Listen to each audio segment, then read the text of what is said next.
Hey there, card fighters! It's Trite Maniac here again, and it's time for a deck profile. This is the second deck profile that I've done, uh, and well, you'll see what kind of deck it is. Uh, Much like the other deck profile that I did, I'm going to be going through the full 50 card deck list first, and then after that describing stuff about the build, so that if you just want the build, you can get that in the first couple of minutes, and then if you want to hear me ramble and ramble and ramble on about what the deck does and exactly how it works, you can listen to that too if you like. So, in our Tsukiyomi deck box, uh, we do not have a Tsukiyomi deck. We already saw that deck profile. This one is for the Genesis clan, and is mostly based around the Witch build.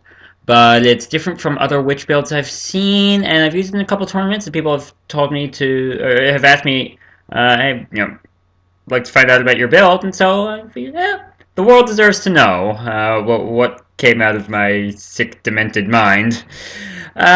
So, as a starter, on Regalia of Prayer's Prey Angel, it can move to the soul if your Vanguard is in Legion, and then you soul charge 3 and Vanguard gains +5. Seems about as good a starter as any for Genesis. Then, and here's kind of the big shock of the deck, I run 2 copies of Witch of Mice Koroha. She can move into the soul and give anyone you want on the field 3,000 power.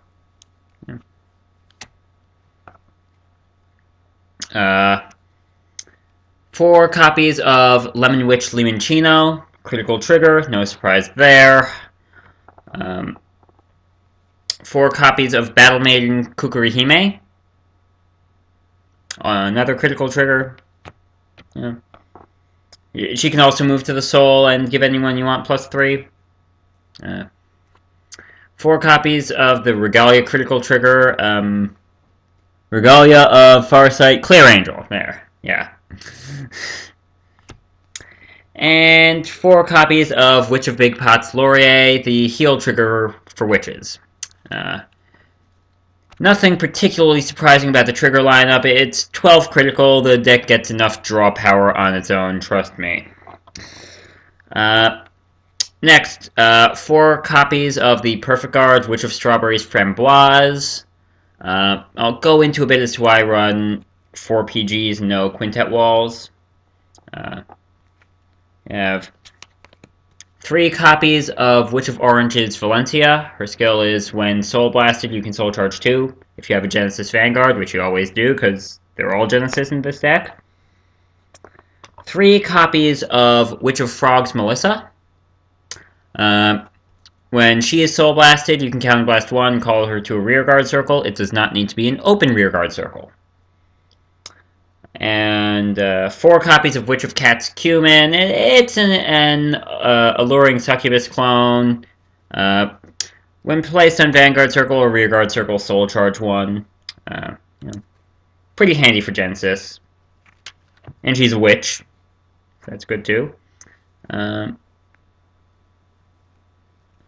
do I get this in? Oh yeah, that's the entire Grade 1 lineup. Yeah. For Grade 2s, 4 copies of Witch of Golden Eagles Jasmine. She's the Legion mate to Witch of Eagles Fennel. And when placed on Rearguard Circle, you can Counterblast 1, Soul Charge 3, and she gains +3,000 power till end of turn. 4 copies of Witch of Ravens Chamomile. Grade 2 upgrade of Witch of Frogs Melissa. Again, when Soul Blasted. Counterblast 1, you can call her to Rearguard Circle. It does not need to be an open Rearguard Circle. This means you can attack with someone else first, just ping an Interceptor or something, and then call her out later if your Vanguard has any Soul Blast abilities. Alright, and then 2 copies, and here's the other surprise in this deck. You don't expect this in a Witch deck. 2 copies of Midnight Regalia Hemera. She, when placed on Rearguard Circle, she can let you choose up to 3 cards with Regalia in their name from your drop zone and move them into your soul. But more importantly, she is the Legion mate to Regalia of Midnight Nyx. She has two abilities, besides the Seek Mate ability. First, she can Soul Blast 3, and if you have 3 cards or fewer in your hand, you may draw one. And then, if she's in Legion, if you Soul Blast either Midnight Regalia or Midday Regalia, then she gains plus 5,000 power, plus 1 critical, can only be used once a turn. And finally, the ace of the deck, 4 copies of Witch of Eagles Fennel. When placed, in addition to her Seek Mate ability, when placed on Vanguard Circle, you can counterblast 1 to Soul Charge 3, and you may Soul Blast 3 during the turn that you Legioned with her at the end of the battle when she attacked a Vanguard. Yeah, she had to attack a Vanguard. Soul Blast 3, and look at the top 5 cards of your deck, and choose up to 2 cards with Witch in their names, add them to hand. So, the deck is mostly about Fennel, and it's the main engine of the deck is soul charging a bunch to thin your deck, selecting which cards you return to the deck when you Legion, and then hopefully seeing something you want to see, such as the perfect card, Witch of Strawberries, Framboise. So the deck is mostly about her. Obviously going to run 4 of her, especially since you can only use that search ability essentially once per card. You have to re-Legion again, and that means sometimes one of the cards you'll be looking for is another copy of her, so that the following turn you can do it again and add 2 more cards to your hand. Then as a backup Vanguard, we've got Midnight Regalia Nyx. She's really good. She's pretty good for a turn 3 ride, especially if you're going first and can't Legion yet anyway. If you can just play her, Soul Blast 3, Counter Blast to bring stuff out of the soul onto the field if you've got it, and just draw 1 card for the privilege of doing that, that's pretty big. And then also, if you don't have a Fennel in hand and you're just sitting on the Nyx Hemera combo for the rest of the game, that continuous once a turn Soul Blast 3 to draw 1 can really help you. Yeah. So the Hemera, I run 2 Hemeras because I feel like, yeah, 1 could get damage checked, so I'd run 2 or more, and the reason why not more is because, well, besides that she'd just be dead weight. The only thing I really use her for is being the Legion mate to Midnight Regalia Nyx. And I feel like 2 is fine. Then 4 copies of Chamomile, a great turn 2 ride. So ideally, perfectly ideally, you ride Witch of Frogs Melissa for your grade 1, Chamomile for your grade 2. If you drop down Nyx, Soul Blast 3, Counter Blast 2, call out a 16k column out of nowhere, draw a card for the privilege. And then you've got Jasmine. I run 4 of her because she's good for more than just being Fennel's Legion mate. If you're going up against Crossrides, well, if you're going up against Crossrides, Chicory's going to be better. She's only the 12k for the 1 turn, but again, being able to soul charge those 3 to A, thin your deck out so that when you're putting triggers back in, they're going into a thin deck and counting for more. You can do the arithmetic on your own time. Trust me, it's better to put more triggers into a thin deck than a thick deck. And B, choosing which cards you can be soul blasting. Because the cards in the soul are all face up, and you get to select what you're doing with them.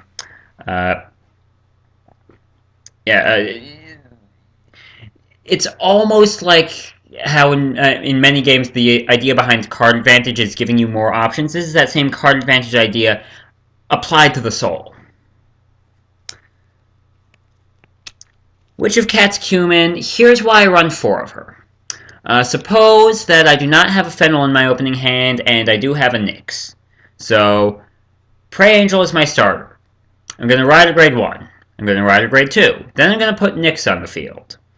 I want to be able to Soul Blast 3 to draw 1. And so that would mean I would need some way of having a 3rd card in the soul. The 2 options I have for that are... I guess I've got more than 2 options, but the 2 options I would want to use are either Witch of Cats, just put her down, soul charge 1, or if I had either a Chamomile or Jasmine as my grade 2 Vanguard, playing another Jasmine, I could counterblast 1, soul charge 3. You do need a Vanguard with Witch in her name to do it. So that's why you can't do it on that turn 3 when you have... when you have Nyx as your Vanguard. Sorry. You need... Jasmine's ability needs that. Witch of Cats does not. Just clarifying that. Then 3 frogs, 3 Witch of Frogs, 3 Witch of Oranges. And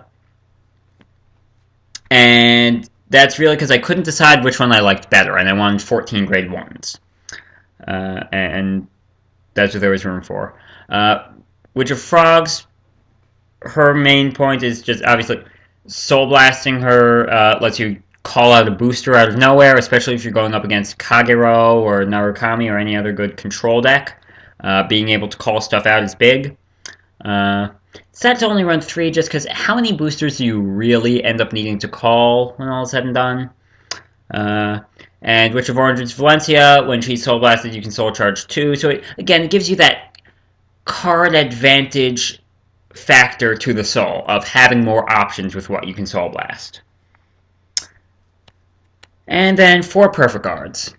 So, obviously, if I'm going to run Perfect Guards, I'm going to run Framboise and not Kushinada, because Framboise has Witch in her name, so I can search for her off of Fennel. And being able to, suppose you're going up against, you're going up against Revengers, opponents at 4 damage now, you figure they're going to Break Ride into Abyss, you're going to be staring down 2 massive attacks from Vanguard. It would be nice to have a Perfect Guard or 2 in hand for that. Helps you find what is.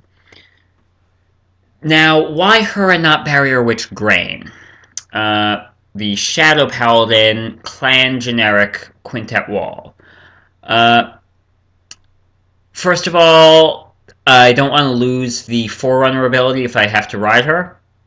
And second of all, I'm counterblasting enough here between some stuff that lets me counterblast 1 Soul Charge 3 when called or ridden, and the counterblast to summon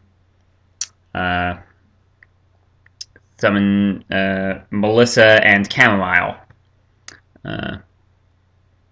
Also, there's a slight deck out concern. Because I want to be able to deck in as much as I can without paying for it. That being said, maybe a Quintet Wall would help me do that. So that's an option that you can definitely play around with. Perhaps it's better. I've only used a deck like this twice. The trigger lineup, again, the reason for the... obviously, I'm going... With my only being able to search out units with Witch in their names, and triggers having 10k shields for the most part, I want as many of them to have Witch in their names as I can. Unfortunately, I can only run up to 8, because there's Laurier and Limonccino, and that's it. And then also, there's no point in running stand triggers. It's not like I have anything that gives a lot of power to the rear guards. And I want to run 12 critical because I don't need the draw triggers. This deck gets enough draw power on its own. Even just calling, it goes beyond just Nyx and Fennel. Calling out Chamomile and Melissa means that if I'm calling it to an open rearguard circle, then the next grade 1 or 2 that I see that I would be calling to rearguard circle, I can just guard with instead. Oh yeah, also, it gets me units on the field earlier. that's kind of its secret strength, is being able to do that. Or maybe not so secret, but, and then finally, 2 copies of Witch of Mice Koroha. This is kind of the big controversial tech that I'm running. It means that I've got a slightly greater chance of being grade locked at 0 or 2, because I was going to be running the standard 17, 15, 10, 8, and decided to take out 1 grade 1 and 1 grade 3 for the 2 Korohas. And the motivation is primarily I want 10 cards in my deck, or as many cards as I can get, really, with 10k shield and Witch in their names. And with there being a couple of big cards out there in format that prevent you from using grade 1 or greater Guardians, it's actually nice to have more grade 0 10k shields, because you can't perfect guard. And then Prey Angel, I like her as the starter, just because of the ability to move in. Vanguard gains +5, which is always nice. It's better to have +5 than to not have +5. And letting you soul charge all that much all at once is pretty good. Yeah, this deck's other secret strength appears to be your deck thinning so much and adding so many crit triggers back to the deck when you've already you're already running 12 crits. By the end of the game, I've never actually done the count, but estimating in my head, I wouldn't be surprised if typically on my last turn of the game, half the cards in my deck are specifically critical triggers. This makes it rather easy to get double crits, or if they say, okay, you'll need a crit to win if you've got them at 4 damage, makes it a lot more likely to happen. Lately, in the past couple of tournaments, this has been referred to as Yosef being Yosef. That would be me. And yeah, so the big question I guess some people might have is, why not White Snake Witch Mint? And my reason for not running Mint is that it's just, okay, so you can pretty much once or twice during the game give a whole bunch of power to your Vanguards, 10k power to your Vanguard, 5k to your rear guards.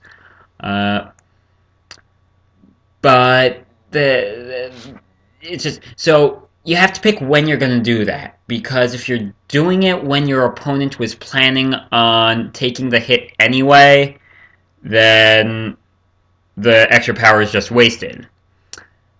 Also, I'm an Oracle think tank player at heart. I like my card draw. Actually, my first tournament that I used this with, one of the players I faced, or one of my opponents afterwards, when we met at the next tournament, took a good look at the deck yet.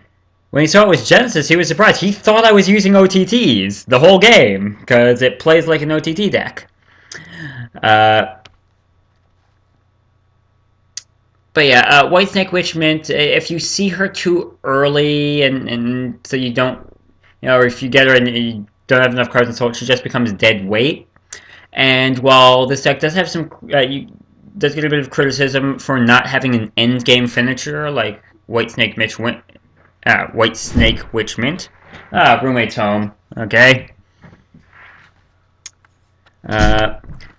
This deck's finisher is just getting you an extra turn, being defensive enough to get an extra turn, and that's my version of an endgame finisher. And so yeah, that's the deck. And if you sat through this almost 20-minute long monologue about Cardfight, you are a true nerd. Later.